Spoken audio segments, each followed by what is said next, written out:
नमो नमः मित्रों, संस्कृत जीवनम में आप सभी का स्वागत है। तो हम लोग अपनी व्याकरण वाली कक्षा में उपस्थित हैं, जिसमें हम लोग संधि प्रकरण और संधि प्रकरण के अंतर्गत भी जो हमारी अच संधि है, अच संधि के सूत्रों का अध्ययन कर रहे हैं।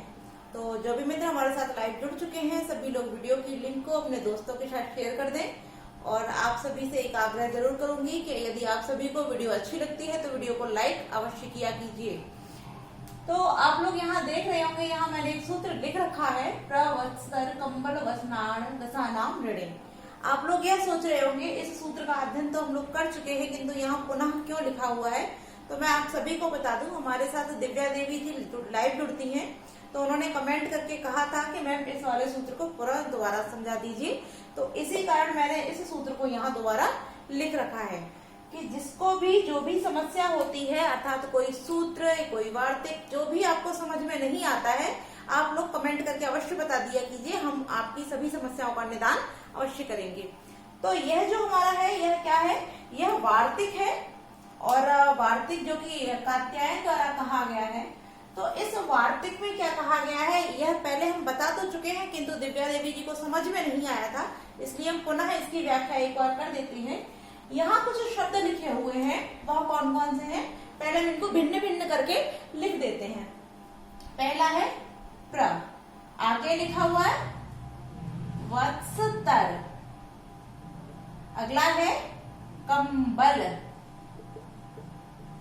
आगे लिखा हुआ है वसन,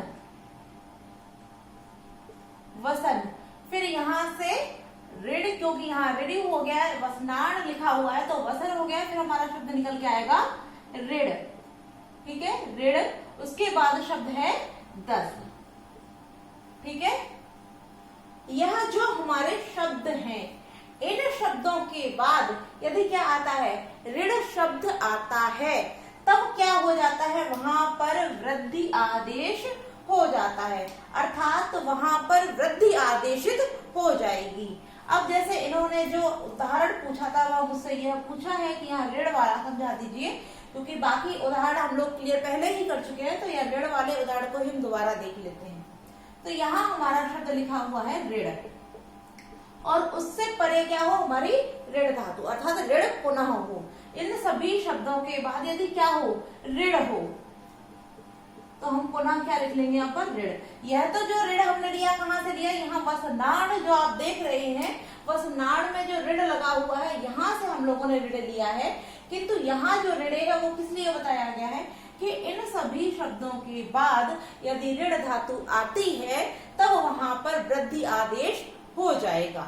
यह हमारे कात्यायन के द्वारा कहा गया है। तो पहला हमने यहाँ जो ऋण दिया है, उस ऋण को यहाँ से ले लिया, और उसके बाद जो हमारी ऋण धातु दे रहे हैं, उस ऋण धातु को भी हम यहाँ पर आदेशित कर लेंगे। अब हम इसमें संधि देखते हैं।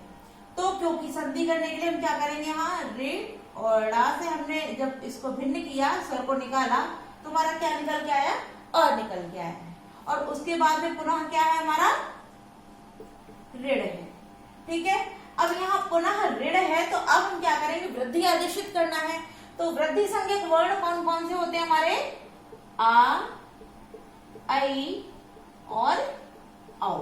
यह 3 वर्ण हमारे वृद्धि संज्ञक होते हैं। अब क्योंकि यह 3 वर्ण हमारे वृद्धि संज्ञक हैं, तो यहाँ पर कौन सा आदेशित होगा, इसको देखते हैं। तो इसको देखने के लिए हम क्या लगाते हैं, स्थाने अंतरतमः सूत्र को लगा करके हम इनके उच्चारण स्थान को देखते हैं, क्योंकि उसी के जो तुल्य होंगे, जो अत्यंत समीप होंगे, वही यहाँ पर आदेशित होंगे।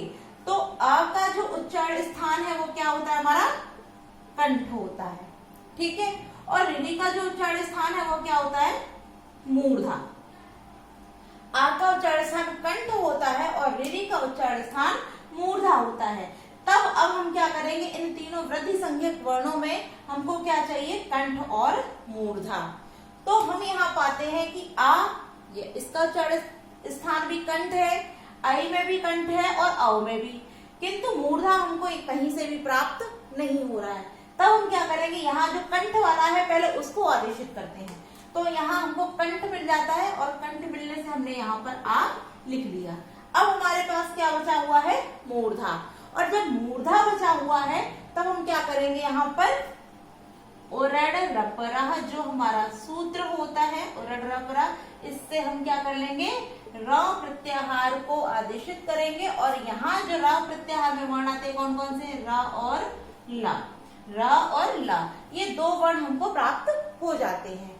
अब हम क्या करेंगे, यहाँ पर हम इनके उच्चारण स्थानों को देखेंगे, क्योंकि यहाँ हमको कंठ और मूर्धा ही चाहिए। तो हमने जब यहाँ देखा कि ला का उच्चारण स्थान दंत होता है और रा का उच्चारण स्थान मूर्धा होता है, तो क्योंकि रा का हमको मूर्धा चाहिए तो हमने क्या लिया, मूर्धा। तो जब मूर्धा ले लेंगे तो हमको क्या मिल जाएगा, रा। ठीक है, तो जब हमको यहाँ मूर्धा मिल गया तो हमारा आदेशित क्या हो जाएगा, आर। ठीक, अब हम इसको हटा देते हैं, तो हमारा जो आदेशित होगा वो क्या हो जाएगा, आर आदेशित हो जाएगा। जब आर आदेशित होगा तो यहाँ क्या बचा हुआ है हमारा, ऋण, और यहाँ क्या रह गया है, केवल ऋणा। अब हम इसको जोड़ देंगे तो यहाँ क्या हमको मिल जाएगा,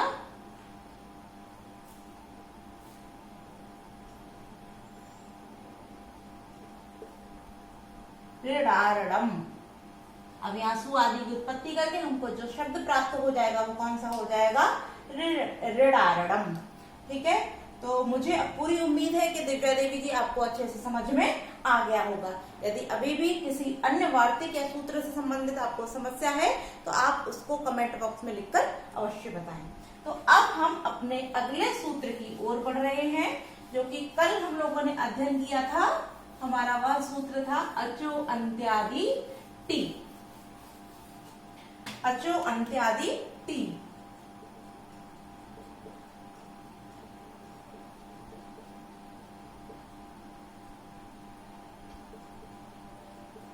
और इस सूत्र को हम लोगों ने कल अध्ययन कर लिया था कि यह जो सूत्र है संज्ञा सूत्र है, और किसकी संज्ञा करता है, तो यह टी संज्ञा करता है।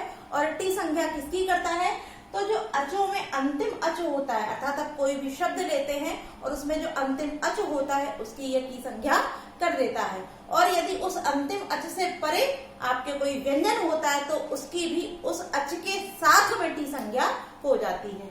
तो इसका अध्ययन क्योंकि हम कल कर चुके हैं, तो आज हमारा जो अगला सूत्र है उसको अध्ययन करेंगे।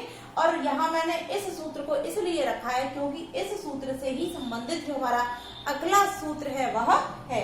अब वह सूत्र नहीं है, वार्तिक है। क्या है हमारा, वार्तिक। और वार्तिक कार कौन है, कात्यायन। तो इन्होंने क्या वार्तिक बोला है, इन्होंने कहा है सकंध्वा दिशु, सकंध्वा दिशु पररूपम, पररूपम वाच्यम, सकंध्वा दिशु पररूपम वाच्यम। यह वार्तिक हमारे कात्यायन ने कहा है। अब यह हमारा जो वार्तिक है यह क्या कहता है, यह कहता है, यहाँ पर लिखा हुआ है सकंधु आदि। जब इसको संधि विच्छेद करेंगे तो यहाँ हमारा शब्द क्या निकल के आ जाएगा, सकंधु धन आदिशु।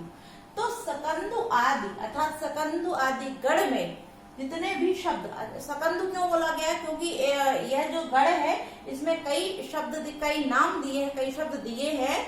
तो उनमें सबसे पूर्व जो शब्द है वो कौन सा है, सकंधु है, इसलिए इसका नाम सकंधुगढ़ कर दिया है। तो सकंधु आदि गढ़ में जो शब्द हैं अर्थात जो सकंधु आदि होते हैं उनके योग में क्या कहना है, वाच्य माने कहना चाहिए, क्या कहना चाहिए, पररूपम। उनके योग में हमको पररूप संधि कहनी चाहिए। किसमें, सकंधुगढ़ के पठित शब्दों में। यदि सकंधुगढ़ के शब्द आ जाते हैं तो उनके योग में जो संधि होगी वो कौन सी हो जाएगी, पररूप संधि हमको वाच्य माने कहना चाहिए। ठीक है, यह समझ में आ गया। अब हम इसके उदाहरण देखते हैं। तो इसमें सबसे पहला जो शब्द दिया है हम इसी को ले लेते हैं, सकंधु को। तो यहाँ लिखा हुआ है हमारा सकधन अंध, सकधन अंध। ठीक है, अब हम इसमें संधि करते हैं। तो हम संधि करने के लिए क्या करेंगे, इसको भिन्न भिन्न करेंगे। तो हमने सा के का से क्या निकाला, आ, क्योंकि सा में आ जुड़ा हुआ है तो हमने सा के आ को भिन्न किया। उसके बाद हमारे पास यहाँ लिखा हुआ है अंध। ठीक, तो यहाँ जब आ है और आ के बाद आ रहा है, तब यहाँ कौन सी संधि हो रही है? तब यहाँ पर जो संधि हो रही है वह दीर्घ संधि हो रही है।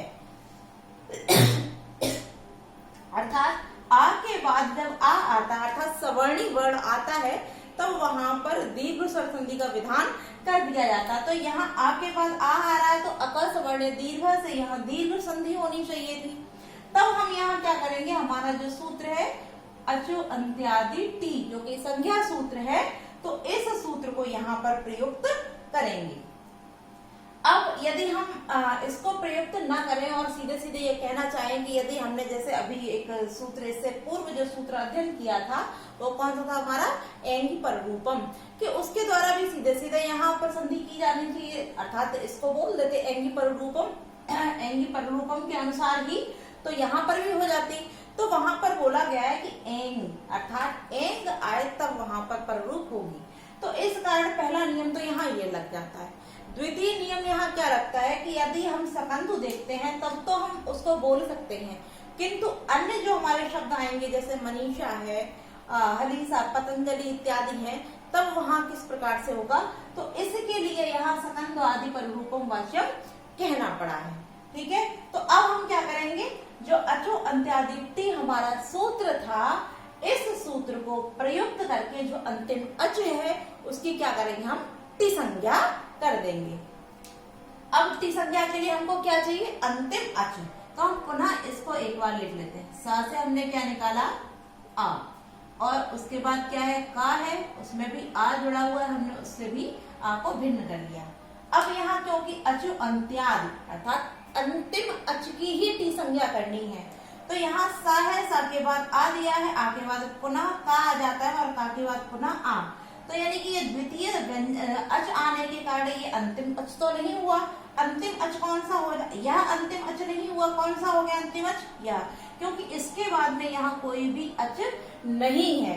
तो अंतिम अच यह ना होकर यह हो जाएगा, तो इस अंतिम अच की ही क्या हो जाएगी, टी संज्ञा हो जाएगी। ठीक है, जब इस अंतिम अच की टी संज्ञा हो जाएगी तो हमारे पास जो शब्द, क्योंकि टी संज्ञा किसकी हुई, अंतिम अच की, जो कि का में जुड़ा हुआ आ है, इस आ की टी संज्ञा होकर यहाँ पर जब इसकी टी संज्ञा हो गई तो अब हमको यहाँ केवल यह जो आ रह जाता है यह प्राप्त हो जाएगा, और यहाँ हमारे पास क्या रह गया, शक, यहाँ क्या रह गया, नल। ठीक है, अब हम इसको जोड़ देंगे तो हमारा जो शब्द बन जाएगा वह क्या बन जाएगा, सकंधु। ठीक है, आप सभी के समझ में आ गया होगा। अब इसका जो अन्य उदाहरण है वह देखते हैं। वैसे तो इसके कई सारे उदाहरण हैं, वह कौन कौन से, सकंधु है जिसको हम लोगों ने कर लिया, करकंधु है,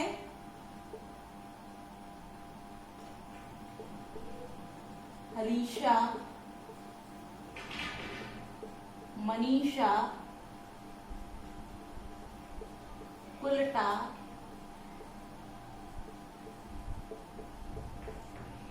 पतंजलि,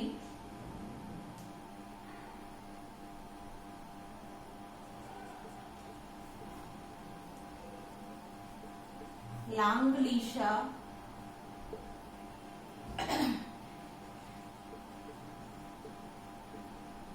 सारंग,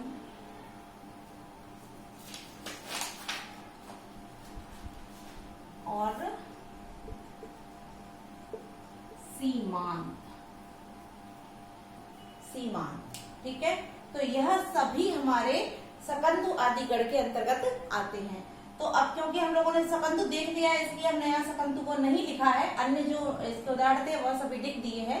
अब इसमें जो हमारा मनीषा है इसका हम संधि विच्छेद देखते हैं, अर्थात इसकी सिद्धि देखते हैं।